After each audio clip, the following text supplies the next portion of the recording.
Sagalee qeerrooti.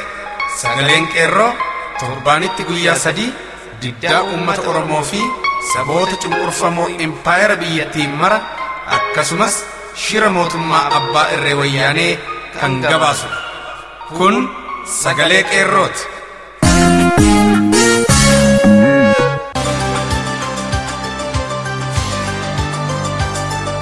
Muddee 17 bara 2015 harka fuuni akkam jirtu jaallatamuuf kabajamoo dhaggeeffatoota sagalee qeerroo qophiin keenya sagalee qeerroo as Oromiyaa irraa isiniif darbu kan guyyaa irraa eegallee jirra. Uummanni Oromoo kutannoodhaan ka'eera. Lixaa fi giddugaleessa Oromiyaatti injifannoon mul'atee uummanni ofiin of bulchuunis mirkanaa'aa dhufeera. Waraanni wayyaanee Moyaalee fi Kaaba irraas Oromiyaatti guuramaa jirus fincila uummataa kan tasgabbeessuu dadhabeera. Kanuma keessas wayyaanonni keessaafuu ilmaan TPLF gartuun gaaffii uummata kanaa deggaran numa keessa jiran jechuun wal shakkiin waraana ishee wajjin walirratti dubbii jabaa eegaltee jirti. Waliin wal qorachuutti kaateetti. Keessa isheetti nagaa dhabdee argamti.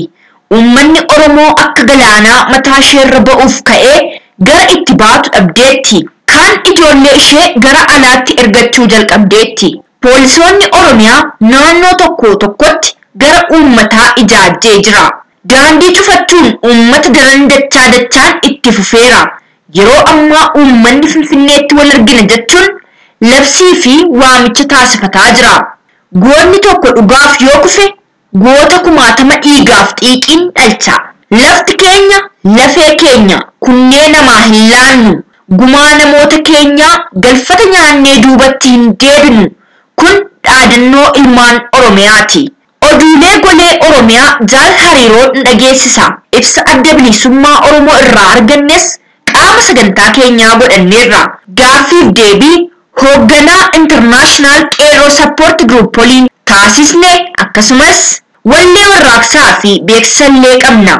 Keessummeessuun kan isin waliin turu Ayyaanee Kaayyooti. Amma gara oduu gabaasa qeerroottan isin geessa. Magaalaa Najjoorratti lola jabaatu uummataa fi waraana wayyaanee jidduutti ta'ee jedha qeerroon. Hiriira karaa nagaa eegalamee uummata nagaa irratti waraana banameen gara lola guddaatti geeddaramuun magaalaa Najjoorraa namni 36 rukutamee namni 4 wareegamuun mirkanaa'eera. Bifuma wal fakkaatuun magaalaa Ayiraattis akkasuma nama 5tu rukutame poolisoota wayyaaneerraas namoonni miidhamanii hojiin ala ta'an jiru. Baha Wallaggaa waamaa hagalootti ammoo guyyaa har'aa muddee 17 hiriira mormii irratti akka argaman barameera. Uummatnii fi hojjetaan mootummaa barattoota mana barumsaa ifa waamaa fi mooxee sadarkaa lammaffaa waliin ta'uun Finfinnee laachuurra dhumuu filanna Finfinneen kan Oromooti liiziin nurraa dhaabbatu gumaa barattoota keenyaa ni baafna hidhaa fi ajjeechaan qabsoo Oromoo hin hambisu Oromiyaan ni walaboomti jechuun bulchiinsa aanaa fuula duratti dhaadachaa jiru. Bifuma wal fakkaatuun guyyaa har'aa muddee 17 bara 2015 waraanni Agaazii godina Horroo Guduruu Wallaggaa magaalaa Shaambuu konkolaataa hedduutti fe'amee galuun isaa barameera. Waraanni gara magaalaa Shaambuutti seene kun konkolaataa 7 yeroo ta'u barattoonni Oromoo magaalichaa waraana seenetti dhagaa darbachuun itti cookanii dhaadachuu fi waboo fi abaa'oo dhaadessaa jiru. Bulchiinsi magaalaa Shaambuu sagalee guddistuudhaan namni tokkollee akka magaalaa keessatti gadi ba'ee hin argamne konkolaataan olii gadi fiigee labsii dhageessisaa jiraatullee namni diddaa isaa itti fufee jira. Oduu biraan Wallaggaa lixaa aanaa Qilxuu Kaarraatti hojjetaa waajjira eegumsa fayyaa kan ta'e Tsaggaayee Nagaasaa nama jedhamu poolisoonni federaalaa obboleessa kee kan fincilan irratti qindeessaa jiru fidi yookaan bakka inni jiru nutti agarsiisi jechuun reebicha hamaa irraan gahaniin akka malee miidhamee buufata fayyaa aanichatti argamutti wal aanamaa akka jiru barame. Kun kanaan osoo jiru konkolaataa federaalaa keessatti reeffi namaa kan argamee fi eenyummaansaa baramuu akka hin dandeenyes gabaasaan bakkichaa eeree jira. Uummanni aanichaa reeffa nama keenyaa nuuf kenna ni awwaallanna jechuun poolisoota federaalaa kana wajjin lola guddaatti akka jiranis barameera. Barattooti hedduun aanicha irraa bosona kan seenanii fi faffaca'an waan ta'eef eenyuun isaanii kan du'ee fi eenyuun isaanii akka lubbuun jiran baruun warra barattoota kanaaf yaaddoo fi qorumsa guddaa itti ta'ee jiraachuunis beekameera. Aanaa kana keessatti barattooti achi buuteen isaanii dhabame keessaa Dassee Waaqjiraa Gurmeessaa isa tokko yoo ta'u barattuu Raahel Waaqjiraa Tarreessaa immoo rasaasa wayyaaneen madooftee hospitaala Najjoo seenuushee gabaasaan qeerroo addeesseera. Balaa uummata keenya irra gahaa jiruuf bulchiinsi aanichaa waajjira qajeelaa namni jedhamu akka akka itti gaafatamuuf taa'uu fi yooniif gochaa isaarraa of hin qusatu ta'e qeerroon qilxuukaarraa tarkaanfii barsiisaa ta'e irratti fudhachuuf akka dirqamtu akeekkachiisa dhaamteefii jirti. Aanicha irraa neetworkiin guutummaatti cituunis mirkanaa'eera. Godina Lixa Shaggar aanaa Meettaa Roobitti warraaqsi biyyoolessaa Oromiyaa fincila diddaa gabrummaa daran jabaachuun uummata, dargaggoota, hojjettoota mootummaa, barattootaa fi uummata qonnaan bulaan jabaachuun itti fufee jira. Sochiin uummataa kun aanaa guddicha Lixa Shaggar Meettaa Roobii keessatti gandoota 41 fi magaalota xixiqqoo hedduu kan of keessatti qabu keessatti illee qabsiifameera. Uummatni magaalota akka Minaaree, Eelaa fi Gooreetti akka waraanni hin seenne taasisaniiru. Erga waraanni wayyaanee uummata Oromoo jalduu karaa nagaan jaarsa biyyaan bulaa jiru irratti waraana banee nutis lammii keenya biraan hafnu dhumuu qabna malee uummata keenya meeshaa malee dhumaa jiruuf haa dirmannu jechuun warraaqsi itti fufuun yeroo ammaa kana sochiin warraaqsa uummataa haalaan jabaachuun itti fufee jira.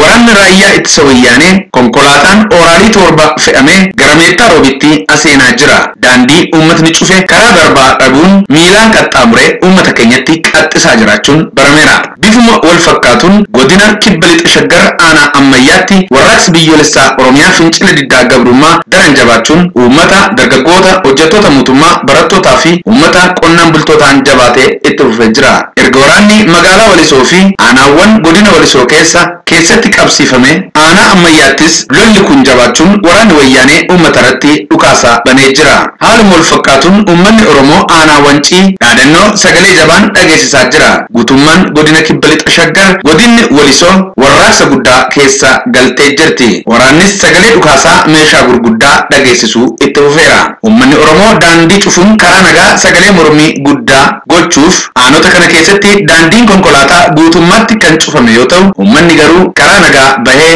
sagalee mormii isaa dhageessisuu itti fufee jira. Godina Lixa Shaggar aanaa Ginda Birateettis warraaqsi biyyoolessaa Oromiyaa fincila diddaa gabrummaa karaa nagaa gaggeeffamaa jiru daran jabaachuun itti fufee. Uummatni kutannoodhaan ka'uun poolisoota dhukaasanii isa ajjeesan ijoollee isaas ajjeesaa turan 5 isaanii irratti tarkaanfii fudhachuun 5 du'aan adabee 5 isaaniiyyuu ibiddaan gubuun gumaa barattoota Oromoo Ginda Barat, Ada'aa Bargaa, Meettaa fi Jalduu baasanii jiru. Yoo mootummaan nagaa barbaadu nuuf deebisu jiraate gaaffiin keenya karaa nagaa itti fufa. Yoo mootummaan gaaffii keenya karaa nagaa isa gaafannu moggaatti qabuun nu ajjeesuusaa kan itti fufu yoo ta'e ilmaan keenya dhumaa jirtu dhaabbannee ilaallu nutis ofirraan ittisna jechuun uummatni aanaa Ginda Baratii fi Meettaa Roobii dhaamsa dabarfatanii jiru. Uummatni kun biyya abbaa keenyaa irratti akka waan waraanni lammii biraa daangaa cabsetti maaliif waraanaan eegamna?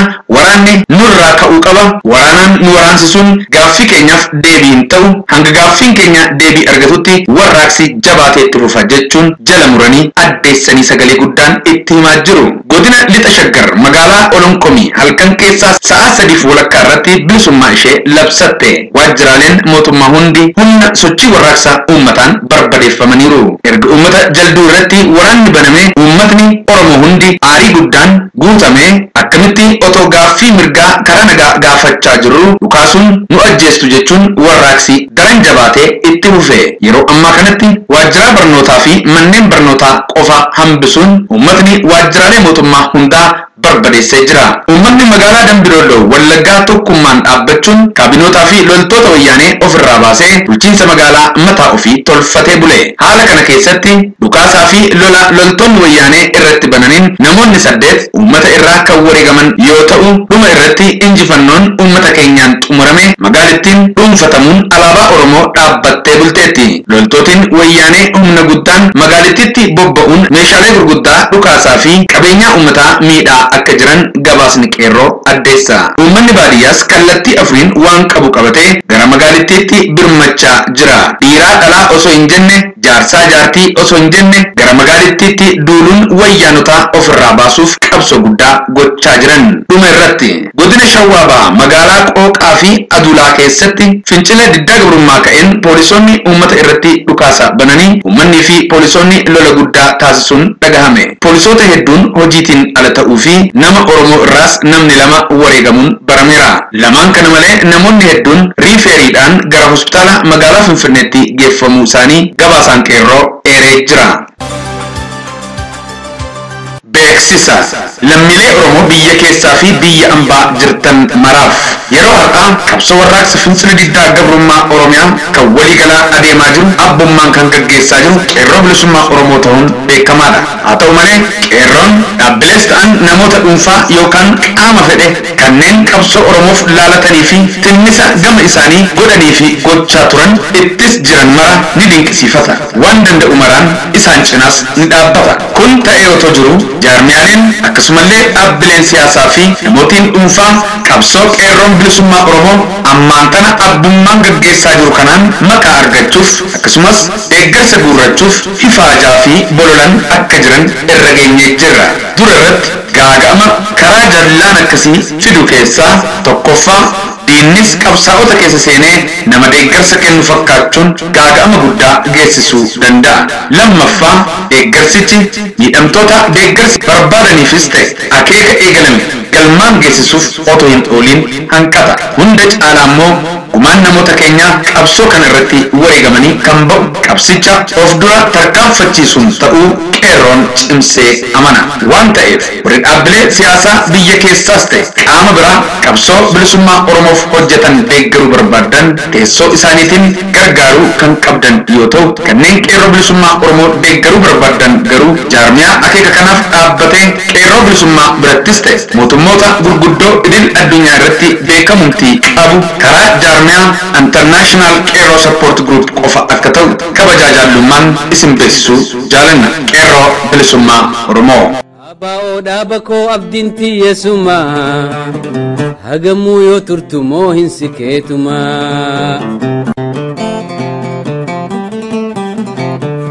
ya ayo hidaddu muddi jabeeffadhu ya ayo hidaddu muddi jabeeffadhu waraana kee maddi dhaabbadhu falmadhu ya ayo hidaddu muddi jabeeffadhu gabrummaanu miite mataan naanneeffadhu waraana kee maddii dhaabbadhu falmadhu.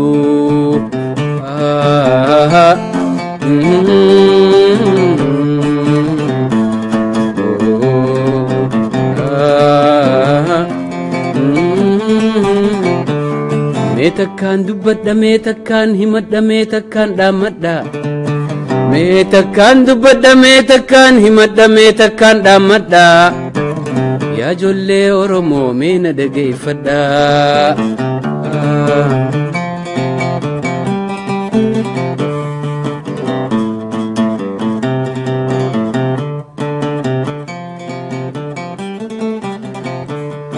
andide gabrummaa jee bilisummaa andide gabrummaa jee bilisummaa abao dabako abdinti yesuma hagamu yo turtumo hinsiketuma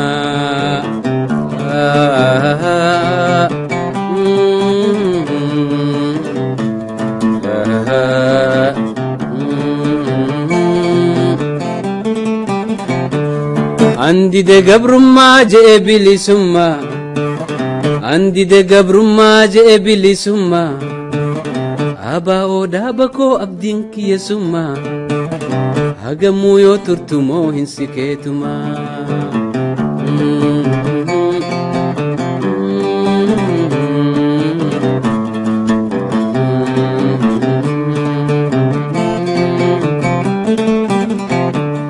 meetakkaan dubbadha meetakkaan himadha meetakkaan dhaammadha meetakkaan dubbadha meetakkaan himadha meetakkaan dhaammadha yaa ijoollee Oromoo meena dhageeffadha.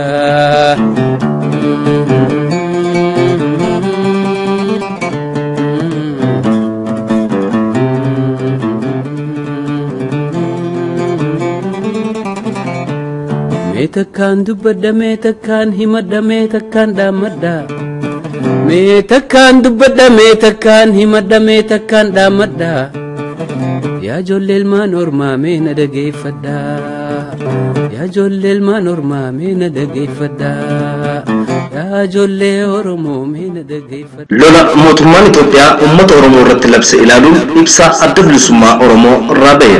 mootummaan murna bicuu wayyaanee lola waggoota 25f uummata Oromoo irratti labse ajjeesaa fi hidhaa jiraate. Labsa isaa mudda 15 bara 2015 marraa lammaffaaf haaromsuun mormii karaa nagaa uummatni Oromoo adeemsisaa jiru ukkaamsuuf Oromiyaa irratti humna waraanaa aangoomsee jira. Lolli uummata Oromoo irratti labsame kun haaraa ta'uu baatullee kan duraanii irraa dhumaatii lammiilee fayyaaleeyyii kan alchu ta'uun hin shakkisiisu. Mootummaan humnaan uummatoota Itoophiyaa irratti of roomsuun cunqursaa fi saamaa jiraate kun diddaa isa mudatu hunda humnaan furuuf yaaliin godhu umurii isaa gabaabsuun alatti furmaata hin argamsiisu. Waan ta'eef dhumaatii lola saba keenya irratti labsameen dhaqqabuuf kan itti gaafatamu mootummaa wayyaanee fi hawaasa addunyaa kanaa itti callisee ilaalu ta'uu adda bilisummaa Oromoon gamanumaa hubachiisa. Uummatni Oromoo lola mootummaan shororkeessaa wayyaanee irratti labse kana karaa isaaf danda'amu hundaan fashalsuun alatti filmaata biraa hin qabu. Duula diinaa kana ofirraa ittisuun ammoo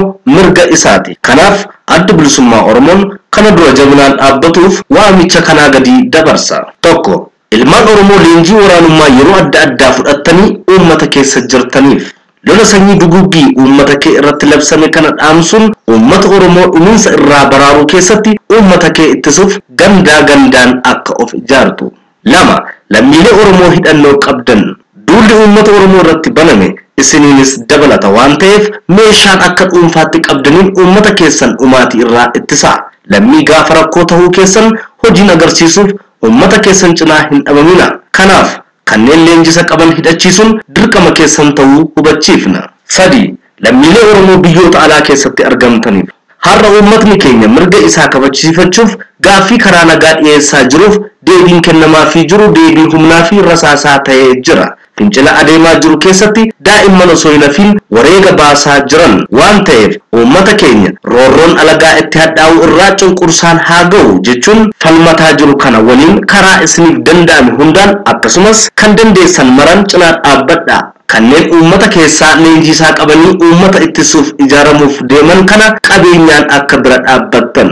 Afur, lammiilee saboota cunqurfamoo Oromiyaa keessa jirtaniif sochii uummata Oromoo dhaamsuu fi ukkaamsuuf diinni shira adda addaa akka raawwatu isin jalaa dhokataa miti. Olola kijibaa ololuun Oromoo irratti isin hiriirsee umurii isaa dheereffachuu kajeela. Mirgi uummata Oromoo kabajamuun mirga lammii kamuu kan dhiibbatu hin ta'u. Waan ta'eef diina waloo kana waloon dura dhaabbachuun hiriira waggaa 25 waliin dhandhamne kan nurraa jigsu ta'uu beekuun qooda isinirraa eegamu gumaachaa. Diinaan hin sobamnu jedhaa garee obboleeyyan keessanii ta'uu agarsiisa. 5. Ilmaan saboota cunqurfamoo humna waraanaa, poolisaa fi humna addaa sirna faashistii kana keessatti argamtan hundaaf qabsoon mirgaa fi abbaa biyyummaa uummatni Oromoo itti jiru sirna cunqursaa uummatoota hundaa irratti saaree jirutti xumura gochuu kan akeekkate malee miidhaan uummatoota irraan ga'u gonkuma hin jiru. Kanaaf olola diinaan sobamtanii Oromoon hin diineffatina.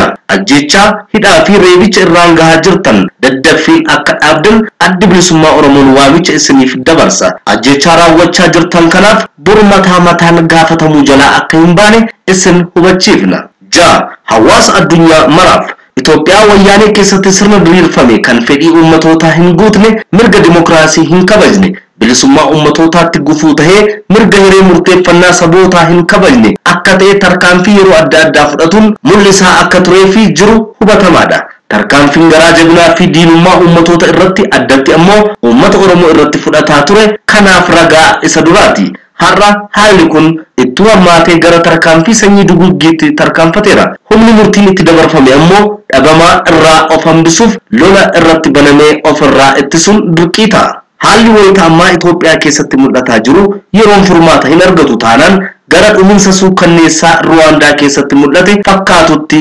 tarkaanfatuun kan hin hafne ta'a. Waan ta'eef dhumiinsa akkanaa hanqisuun dirqamaa fi gaafatama kanneen dimokiraasii fi nagaatti amantaniiti. Addatti ammoo dirqama mootummaa gamtoomanii yookaan United Nation ta'uu gadi jabeessinee hubachiifna. Adda bilisummaa Oromoon hawaasni addunyaa kana hubatee mootummaan shororkeessaa wayyaanee gochaa isaa irraa akka dhaabbatuu fi mirga uummataa nagaan gaaffii isaa dhiyeeffatu akka kabajuuf gochuu irratti dhiibbaa hojiin mul'atu barbaachisu akka godhu gaafata. Kana gochuu dhabuun tarkaanfii wayyaaneen uummatoota irratti fudhatuun dhumiinsa dhaqqabuuf gaafatama seenaa jalaa kan hin baane ta'uu hubachiisa.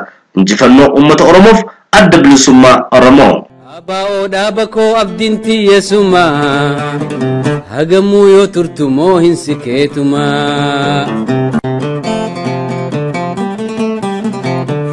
Durataa Qeerroo International Support Group Obbo Tashoomaa Dinee sagalee qeerroo waliin gaaffiif deebii gochuuf toora irratti argamu keessaniif maqaa qeerroo fi dhaggeeffattoota keenyaan guddaa galatoomaa. Anis gaaffiif deebii na wajjin gochuuf naafeeruu keessaniif baay'ee galateeffadha. Ayyeegaa mee gara gaaffii keenyaatti deebina. Qeerroo Support Group qabsoo biyya keessatti finiinee geggeeffamu kan haala kamiin ilaalame? Akkuma beekamu jaarmiyaan tumsaa qeerroo idil addunyaa kan inni hundaa'ee qabsoo karaa nagaa biyya keessatti qeerroon gochaa jiru deeggarsa kennuufidha. Kanumaanis sochii qeerroon durii jalqabee gochaa ture baay'ee uummata Oromoo kan boonsu ta'ee yoggaa argamu keessumaatti yeroo ammaatti dhimma Oromiyaa keessatti qabsoon karaa nagaa finiinaa jiru. Uummata Oromootti abdii kan horeeti. Warra biyya keessaas wayyaa warra biyya alaa jiraatan hunda egeree Oromiyaa fi egeree uummata Oromoof abdii guddaa kan ta'etu mul'ata. Kanaaf nuti deeggarsa keenya kan cimatti deemuudhaaf hojjetaa jirra. Akkamitti cina dhaabbataa jira Qeerroo Support Groupiin? Egaa akkuma beekamu jaarmiyaan tumsa qeerroo idil addunyaa hayyama guutuu biyya Ameerikaa keessatti kan inni argate qabsoo karaa nagaa gaggeeffamu maallaqaanis beekumsaanis gargaaruufidha. Haaluma kanaanii bu'aa fi siyaasarraa walaba ta'etti kan inni dhaabbate. Nuti hanga yoonaatti karaa diinagdee qeerroo gargaaraa turreerra. Ammas immoo iyyuu uummata biyya alaa keessa jiran irraa maallaqa adda addaa funaanuudhaani. Ijoollee karaa nagaa yookiin uummata Oromoo karaa nagaa hiriira nagaa ta'ee karaa nagaa mirgasaa gaafataa jiru mootummaan abbaa irree yookaan harkaa ofii irratti fudhatu. Uummata miidhaman kana haalatti yaalaa argatanii qabsootaan karaa nagaa gochaa jiranis gara fuulduraatti akka inni deemuu fi dinagdeedhaan tumsuudha.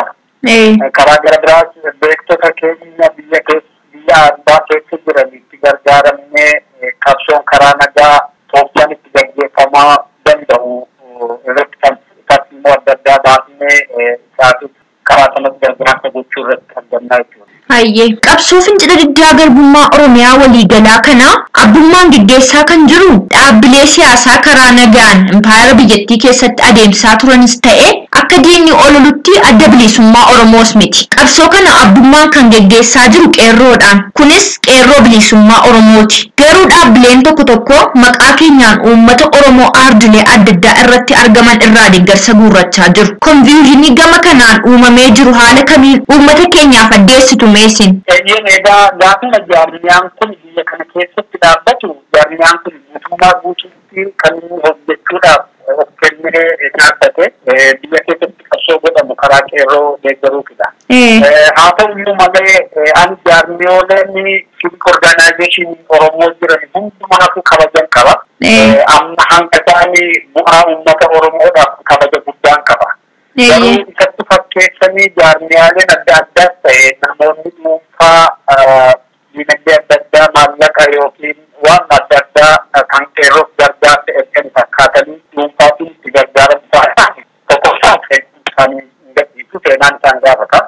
Lammaffaa hanga seenaan boonu isaan gaafatuttis eeguu qabnu dura dhaabbachuu qabna.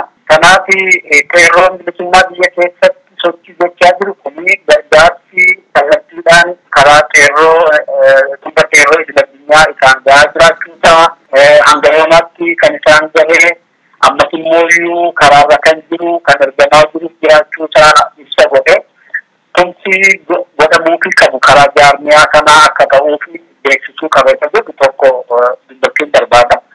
Lammaffaa miidiyaaleen illee wanta kanarratti hojjechuu qabu. Sababni isaas diinillee mootummaan wayyaanee rakkina maallaqaa hin qabu. Rakkina ittiin siyaasaa hojjetu rakkina maallaqaa hin qabu. Isuma kanallee kan gargaarsi kun kan Oromoota biyya alaa keessaa funaanamee erga fakkeessee haalattiin qabsoo kana duubatti deebisuuf yaalu jiraachuu waan danda'uuf maallaqa akka asiitii ergametti qabsiisanii waan gochuu danda'aniif Maallaqa duwwaatiin boonsamanii akka isaanii harka diinaa hin buufne of eeggannoo guddaa akka godhanii fi tumsi deemuu qabu karaa seera qabeessaan karaa jaarmiyaa kanaa akka deemu karaa isaanii beeksisni akka ba'uun barbaada. Egaa akkuma isin jettan nuuf kaastanii jirtu ammaan dura tooftaalee wayyaaniin ittiin namoota keenya qabuuf itti fayyadamtu keessaa tokko namoota shakkan ufumaaf qarshii itti erganii qabsiisu ture. Karaama argee deeggarsa kana guuruu fi erguun bada akkamii qaba jettu sin? Akkuma dubbachuu yaadetti maallaqa erguu otoo hin taane maallaqa ergame duuba sanaa wanta dhufuu yaaduudha. Maallaqni guddaan har'a dhufee otoo bu'aan buutiin namoota gaaga'amsiisa yoo ta'e ijoollee of kennanii qabsoo kana gaggeessanii gaaga'amsiisa yoo ta'e bu'aa argamu bu'aa guddaati malee bu'aa nuti gara fuulduraatti tarkaanfachuu jechuudha maallaqa sanaa. Kanaaf maallaqni guddaan iddoo hin taane dhaqee gaaga'ama fiduurra maallaqni xinnoon karaa nageenya waraanaa biyya keessaatti biyya fuuldura dhaabbataa jiru kana gargaaruu danda'u ta'uu qaba. Malee maallaqumti ergame jedhanii akka isaanii goyoomanii karaa baankiillee ta'uu karaa nama dhuunfaallee ergame jedhamu akka isaan goyoomfamanii deemanii maallaqa sana fudhachuu dhaqanii gaagaa amantaan keessanii seenye of eeggachuu qabu. Kanaaf immoo wayyaaneen Itoophiyaa kanatti yeroo baay'ee cimuudha. Kanarratti akka isaan gargaaraman immoo abdiin qaba. Kanaaf beeksisa akka qaban barbaada. Kanuma wajjiniin wal qabatee namootiin nuti hoogganaa qeerrooti jedhanii biyya Keeniyaa keessa ta'anii maafiyaaleen deeggarsa funaanaa akka jiran illee ni beekna. Kanaaf furmaanni isaa maali jettu? Akkuma beekamu isa kanatti gaaffii duraarraa baay'ee adda baasee ilaalu. Mootummaa bakka hojjetaa jira jedhee yaada. Sababni isaati tokko maallaqni qeerroodhaaf funaanamu kallattiidhaan akka qeerroo hin taanee fi maallaqa sana gara biraatti dabarsuudhaaf kan tooftaa godhamudha. Uummanni Oromoo amma guutummaa guutuutti qeerroo wajjin jira. Gargaarsa qeerroodhaaf kan jedhamu hin kufatu waan ta'eedhaaf akka uummanni maallaqa baasaa jiru waan beekaniif isa kana maallaqa sana garmalee dabarsuudhaaf wanta hojjetamudha. Kanaadhaaf furmaata kan ta'uu qabu tokko biyya alaa keessatti nuti baay'ee eeggannootiin hojjetaa jirra. Maallaqni kan funaanamu karaa jaarmiyaa Shift Organization Oromoo kan ta'an yoo ta'e iyyuu guddaa deemuu qabu garuu kallattiidhaan qeerroo bilisummaadhaaf oolu akka qabu wal hubachiisnee jira. Kanarra darbee biyya keessatti qeerroon bilisummaa gadi fageenyaan irratti hojjetu gara kana hojjetan saaxilii irratti tarkaanfii akka isaan wanta kana ittiin deemne tarkaanfii fudhachuu qaba waan ta'eedhaaf. Yoggaasaa tarkaanfii tokko deemuu barbaadan tarkaanfii lama dabarree akka irratti hojjennuu fi odeeffannoo wal jijjiiruun baay'ee barbaachisaadha. Qeerroon fakkaatanii gara keenyallee tooftaatiin dhufanii akka uummata keenya gowwoomsine irratti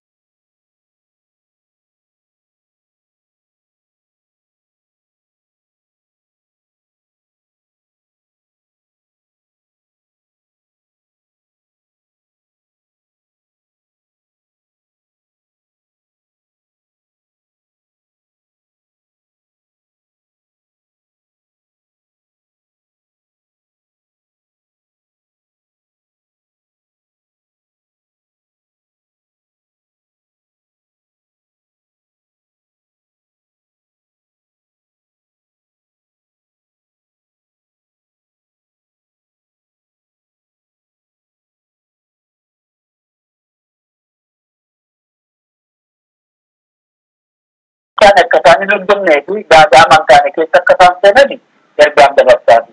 Uummanni keenya kun mooyyuu eenyutu dhugaa qeerroo dhaabbatee jira, eenyutu qeerroo sochoosaa jira isa jedhu adda baafatee malee maallaqa tokkoyyuu akka hin baasne ergaa dhaamaa jira warra biyya keessaa. Warra biyya alaa keessa jiranii fi namoonni waan akkasii hojjetan jiraachuu danda'u. Jaarmiyaan kana hojjechuu barbaadan jiraachuu danda'u.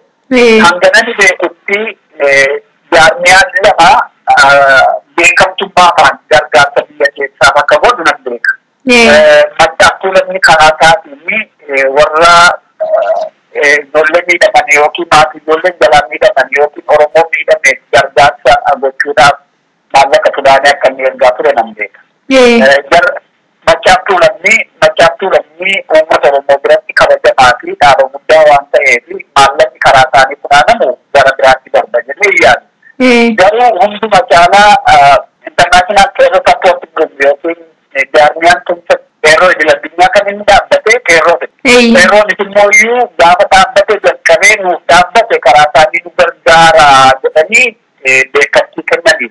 Kanaadhaaf maallaqni biyya alaa keessaa funaanamu otoo karaa tumsa qeerroo idil-addunyaa dhufe wanta maallaqni sun funaanamee fi kaayyoo maallaqni sun walitti qabamee fi qeerroo bilisummaa isa biyya keessaa kallattiidhaan akka ga'u wanti biyya keessaa yoo mirkaneessaniiru waan ta'eef uummanni keenya shakkii tokkoyyuu hin qabus godhachuus hin qabu waan ta'eedhaati. Gargaarsa isaanii otoo danda'ame kallattiitti iddoo qabsoo sanaa karaa ga'uu danda'u adda baasanii otoo gargaarani baay'ee gaariidha jechuun barbaada. Ayyee dhumarratti yaadi qabda yoo jiraate akka ibsittan carraan isiniif laadha. Ani biyya alaa biyyatti waa dubbachuu danda'anii biyyatti mirgatee dubbattee deebii argattu keessa jiraattee uummata keenya karaa nagaa gaaffii gaafatan irra balaa akkasii ga'uu isaa yoggana ga'uu yoggana argiti baay'een gadda. Gaddi natti dhaga'amu gadda uummata Oromoo biyya ambaa biyya dimokiraataa keessa taa'ee maansaa buusaa jiru wajjin tokkuma. Ani ergaa lamaan qaba. Tokko mootummaan abbaa irree kuni galagalee akkuma mootummaatti illee galagalee akka inni ilaalu. Qabsoon gadi bu'ee ijoollee bira ga'ee kuni yookiin dhaamoo akka dandeenyu baree karaa nagaatiin deebii uummanni Oromoo gaafataa jiru qeerroon Oromiyaa gaafataa jiru karaa nagaatiin otoo furmaata laatee gaaga'ama guddaarraa hambisa jedhee yaadaa jira. Inni karaa gara biraa uummanni Oromoo yeroo hundayyuu du'aama jira. Waggaa waggaatiin uummata keenya baay'ee dhabaa jirra. Qabsoon jalqabamee yoggaa kan banaa'u gaaga'amni itti caalaa dhufa malee itti salphataa hin dhufu waan ta'eedhaafi. Qabsoon jalqabame kun itti fufuu qaba. Hin qabu. Biyya alaa taa'ee kana dubbachuutti xinnoo ishee haamaleessaa natti xiqqaata. Otuma bakka sana jiraatteetii warra qabsoo kana keessa jiru wajjin hirmaataa otoo bakka ta'e haamaleessee guddaadha.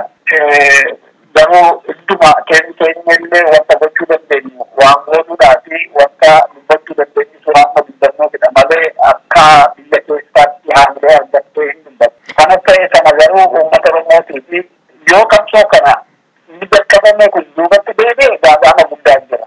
Sirriidha. Isuma gaaga'ama amma deemaa jiru kan caalutu itti fufa malee kanaatii gadi hin ta'u. Kanaaf gaaffiin gaafatame hanga deebii argatutti qabsoon kun itti fufuu qaba. Karaa kanaa immoo uummanni Oromoo biyya alaa keessa jiranii tumsa guddaa gochaa jiru. Harumallee Ohaayyoo irratti gargaarsa guddaatu godhamaa jira. Amma eegaa jirra.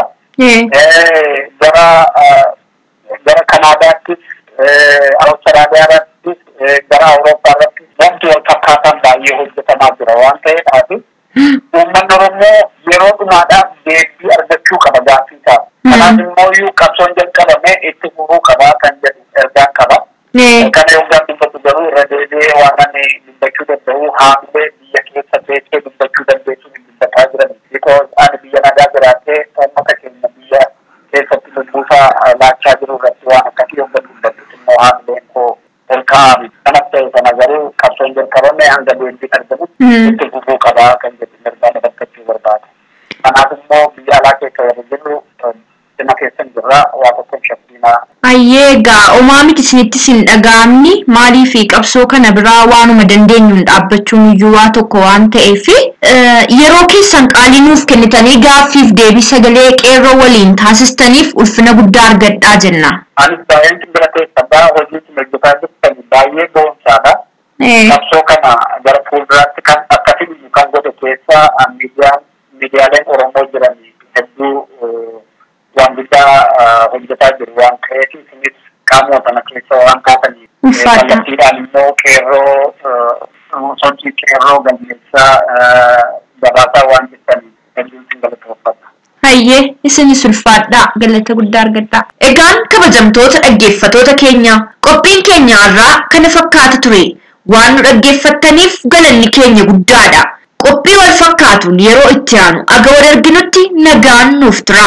Injifannoo uummata Oromoof. Gadaan gadaa bilisummaati.